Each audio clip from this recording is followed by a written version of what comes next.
Thank you and welcome to the show for today. You are watching Perspectives and I am host Alana McLaughlin.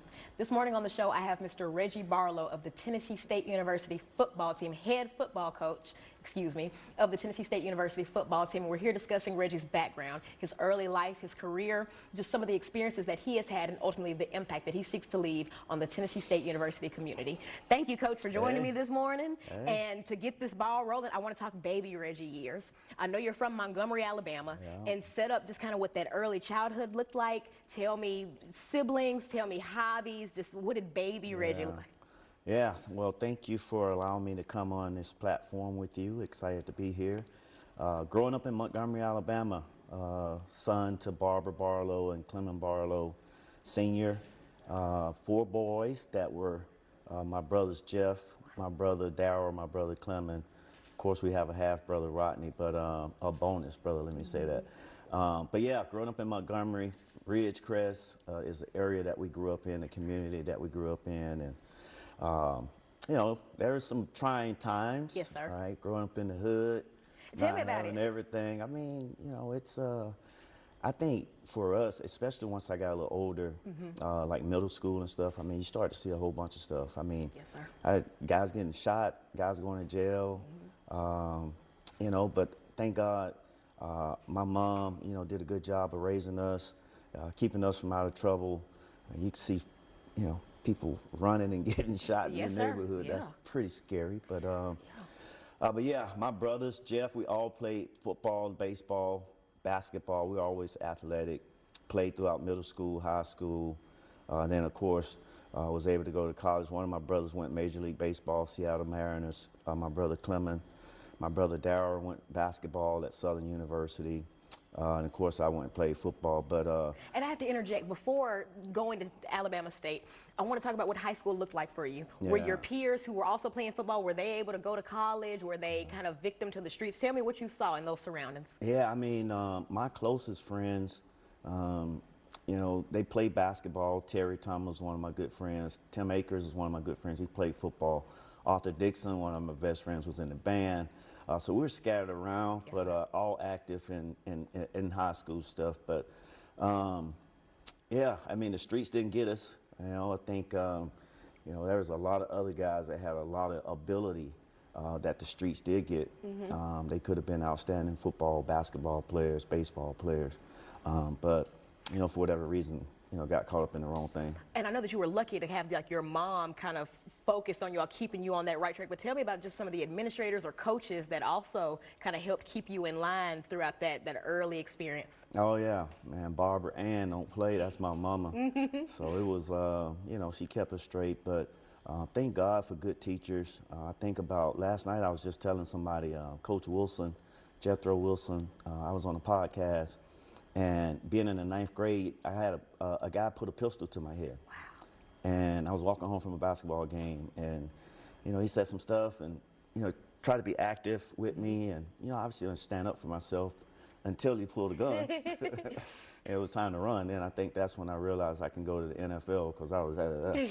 Yeah, but I remember Coach Wilson embracing me, you know, after that had happened. Obviously I was scared, you know, right? Extremely scared. So, but he was there for us, and he's always been there. Coach Leon Moore, one of our basketball coaches, was, you know, just outstanding guys that poured into us, not just me, but to all the students there at Bellingraph Middle School. So, really grateful for them. And then obviously in high school, Coach Fuller, Steve Holloway, who was a Tennessee State grad, that really poured into me.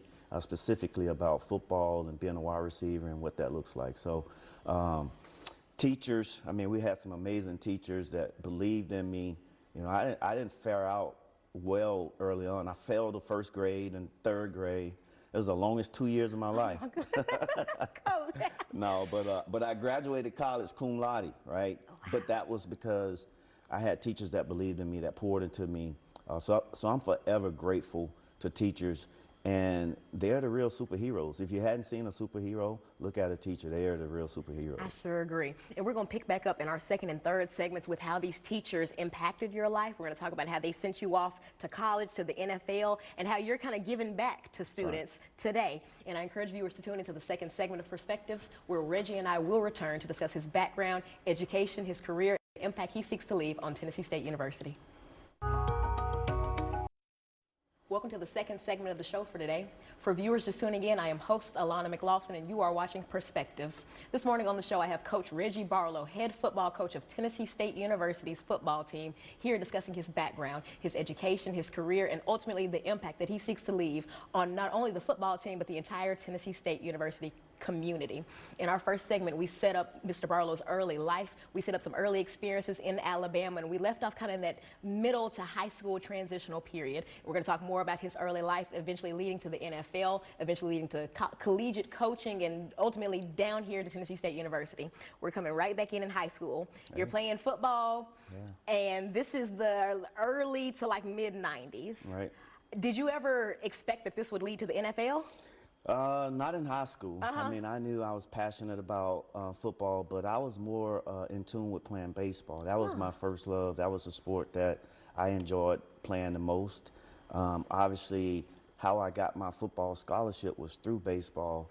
Houston Markham, who was the head coach at Alabama State at the time, his son and I were teammates on the baseball team. His son was a pitcher, I was an outfielder. In this particular game, they were having their way with Lamont Markham, hitting him the balls everywhere. And I was actually running and catching them, fielding them. And Houston Markham, Coach Markham was like, hey, who is that guy in center field? And does he play football? And then, of course, he said, hey, that's Reggie Barlow. Yes, he plays football. His brothers are Jeff and Alex Clement Barlow. And that's how I got my scholarship to go play football out of the only offer that I had. Really? Nobody else offered me a scholarship. Wow. Yeah. Now take me through your years at Alabama State University. Take me through juggling both academics and football. Yeah. Well, you know, I was grateful to get to Alabama State. You know, like I mentioned, that was the only scholarship I had. My first semester in college wasn't good from an academic standpoint, but, you know, there again, we got teachers and professors and people that poured into us. The coaches stayed on us about, you know, getting good grades, and obviously to stay eligible, you have to have good grades. So the first semester or so wasn't all that good, but we got better and was a better balance with football and academics as we went on. So there again, I wouldn't have never got to college if it wasn't for teachers. I remember Miss Sullivan. At the time, we didn't have the money to pay for the ACT, and that's where the teacher came in. I still have IOU to her right now, Miss Sullivan. I'll pay her one day. I gotta let her know I'll pay her one day. But she paid for me to have the SAT. Her and Miss Smiley were two teachers that poured into me and like believed in me, like, hey, you will make a good score on the ACT. And eventually we did, think like an 18, 19 or something. And of course, playing football at Alabama State was a fun deal, being from Montgomery and being able to play in front of, you know, the local people.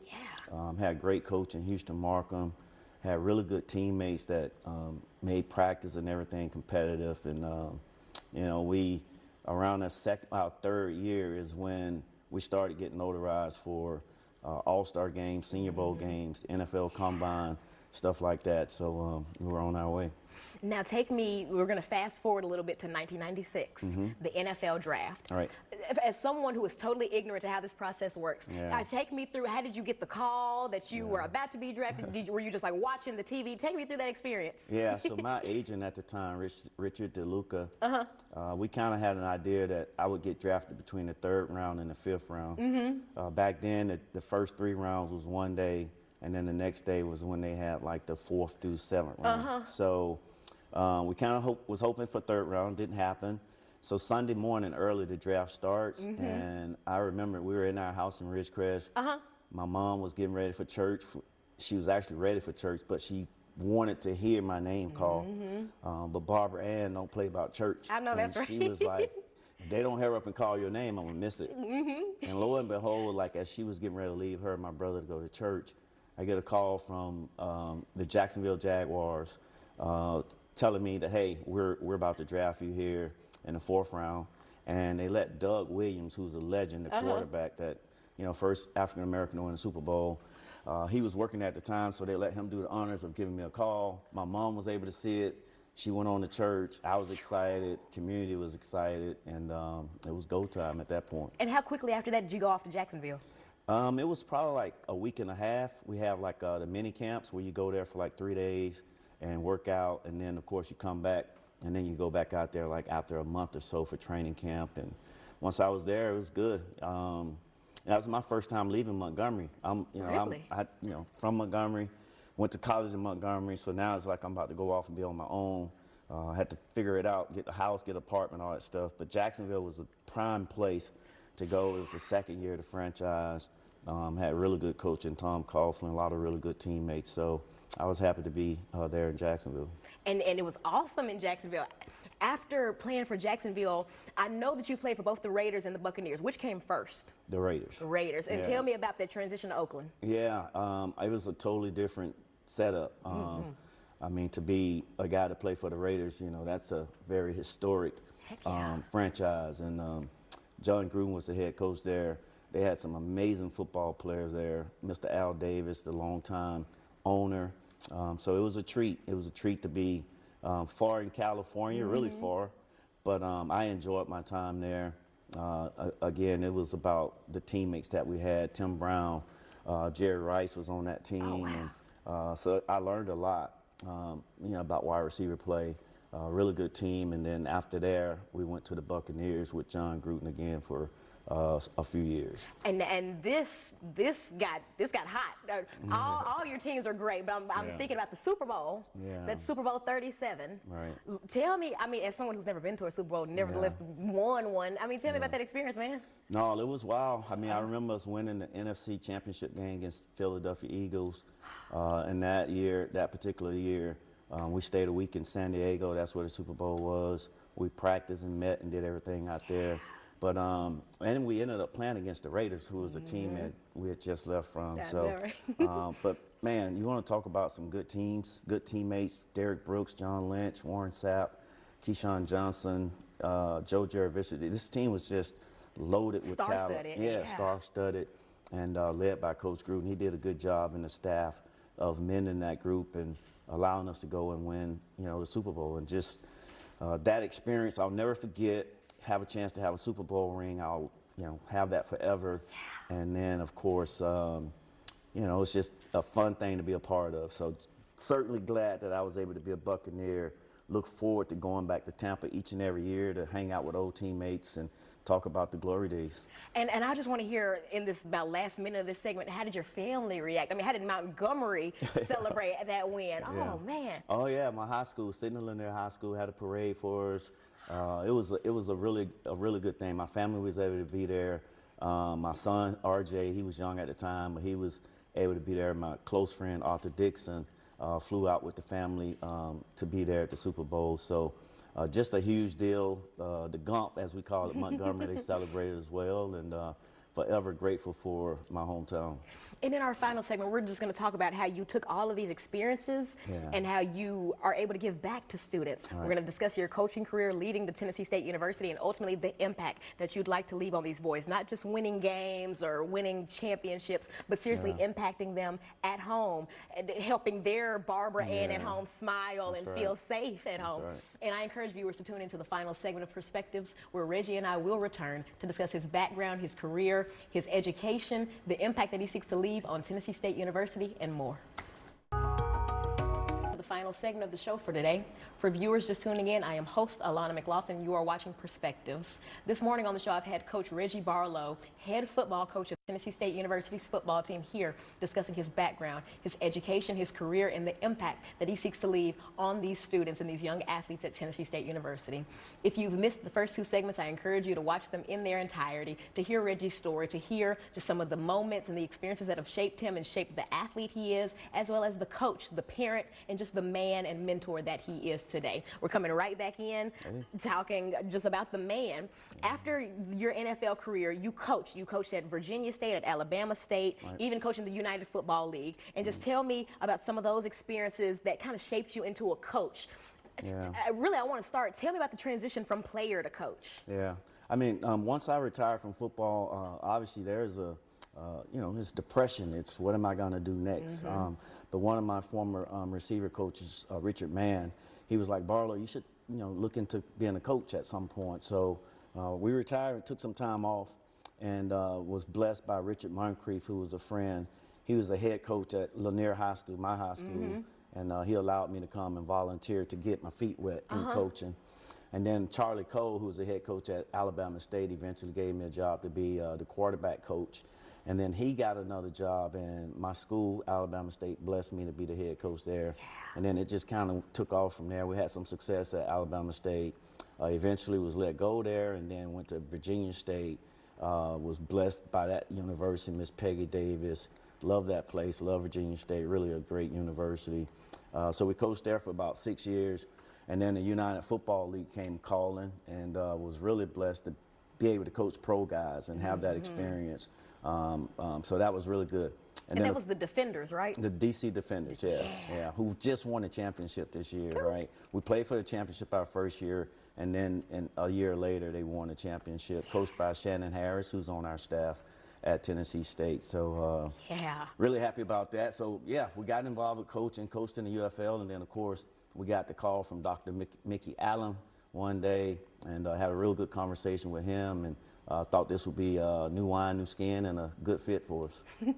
Now, I want to break down, like, yeah, it's a good fit, it's a new experience, but tell me about just you personally. Tell me about just deciding to come down to Nashville. Had you ever lived in Nashville before? Never. Exactly. And it's a whole new environment. Yeah. Had you ever worked with any football teams or any universities in Tennessee? No. Exactly. So, yeah. Yeah, the only thing that I had was when I played for the Jaguars, we would play the Titans once a year, so that was my only experience with being here in Nashville.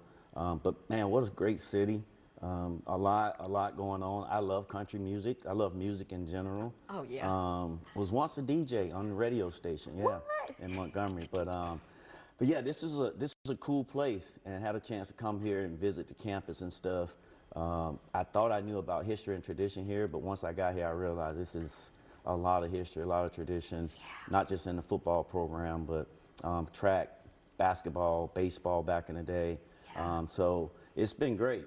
We got a good group of young men that we have. I'm so humbled and blessed that Dr. Allen and President Tucker blessed me with this title to be able to lead these guys. So I'm passionate about that. The two most important days in life is the day that we're born and then the day that we realize why. And I feel like God put me here to serve his people in this capacity, so I'm enjoying that. Oh man, I have to make one comment before I go back into my questions. You are really on the ground. I had the opportunity to meet you at a local restaurant kind of near campus, but it was really interesting to me that a head football coach, that a man with a career, with a rich career in history like yours, is just walking around North Nashville, just shaking hands. That's right. And just bumping into people. That means a lot, especially to the young guys coming up who want to, make impacts and want to do the things that you do. To see somebody so humble who doesn't have to be, that was awesome for me. So thank you for that. But Coach, I have to ask you, one, what is the impact that you'd like to leave, not just as a coach, but as a mentor? What's the impact that you want to leave on that football team? And then what's the impact that you want to leave on the entire student body of Tennessee State University? Yeah, we want to pour into our student athletes. Obviously, we want to be active with the university students, and we want to be active in the community and doing stuff. And our goal is to give Johnny or Michael or whatever the name is, give them back to their parents better than what they were when we got them. Yes. We're going to win games. We know that. And we talk to our guys about that all the time. And they're going to win in life. But win, W-I-N, stands for what's important now. And if you take care of the things that's important now, going to class, doing your work, turning your assignments, it'll correlate and carry over to football, getting first downs, making big plays, scoring touchdowns, getting big stops. And you'll win. You'll win in football. You'll win in life. We live by this thing called the dash. We want to be disciplined. We want to have a positive and conquering attitude. We want to sacrifice for the sake of the community. We want to have our habits align with our expectations. And then H, what's your heart like? Are you a giver? Do you care about team? Do you care about community? Do you care about this fine university? So we pour all those type things into our student athletes, and our coaches do a good job of Paul revering that message and making sure that they hear it loud and clear. And in most cases, these guys have come out better than they were when we got them. And Coach, I have to ask you, not just as like for the football team, but Reggie himself, how do you kind of personally connect with your students, just in your own unique way? For instance, I had a band director once who would come and sit and eat lunch with the band, and we would be like, God, we're trying to get away from you. Why are you here? But over time, we started to look up like, man, this is your only free 30-minute period, and you're spending it with us. That bond was formed. But tell me how you kind of uniquely connect with your students or your athletes. Yeah, I mean, obviously, to invest in these guys, you got to know them. I read bios. I see things they might have did in high school or something that they might have did at practice, and I'll go up and start a conversation. I think music is a connector. When I walk in and I'm playing NBA Youngboy, and they're like, whoa, Coach, what you know about that? What do you know about Kodak Black, Coach? You know, what do you know about Morgan Wallen, Broadway Girls? So I connect with them like that, and we have conversations about music that leads to other conversations. And, you know, it's important to connect with them because they don't care what you know until they know you care. And that's what our coaches are. That's who we're built on. And for our student athletes, I really think like I'm the billboard for a kid who was told no so many times. And we use the story of Kathy Hughes that was told no about buying her own radio place 32 times. And the 33rd time she was told yes. She turned that yes into $406 million is what she's worth now. So we talk about what are you going to do with your yes. I was the same way. I was told no. I got an opportunity to go to HBCU. I got my education. I went to the NFL. And if I could do it, then you can do it as well. Yes. Yeah. And Coach, that's about the most beautiful way to leave this interview. Thank you. I'm over here, I have like chills going down because seriously, I think that one, it's really cool to have a coach who is, you know, had the stardom, the fame, like seen things, but to truly have a coach who has experienced real life and who is willing to say that this wasn't easy for me. I'm willing to meet y'all where y'all are at because people met me where I was at. Exactly. I think that speaks volumes of your character, and I want you to kind of end this segment with just a piece of inspiration that you'd like to leave for a young athlete. Doesn't have to be a collegiate athlete, but just a young athlete who may be discouraged. His academics may be failing. He may not be able to afford cleats or the uniform and just things of that nature. Leave them with some encouragement, and then after that, plug in ways that people can contact you. Yeah, I mean, obviously, for any young person that's aspiring to play sports or do something, there will be people that's going to tell you no. There will be some difficulties that will arise, but you have to have the mindset, positive self-talk, affirmations, which I didn't mention, but I am an author as well, affirmation books. So positive self-talk to yourself, stay encouraged, believe in yourself, and just keep doing the work. I mean, things are going to get hard, but you just still have to stay focused and do the work and just believe in yourself. Thank you. Coach, in about this last minute, how can people get in touch with you? Email? Yeah, rbarlow877@gmail.com. Instagram, Coach Reggie Barlow. Facebook, Reggie Barlow. And Twitter, Reggie Barlow. And TikTok, too. And TikTok, which I don't know what's that name? Maybe Reggie Barlow as well. Yeah. Thank you, Coach. And to our viewers, thank you for the opportunity to share just one more story that matters to Nashville. And thank you for the opportunity to just highlight the people who are shaping our community in a beautiful way. Good morning.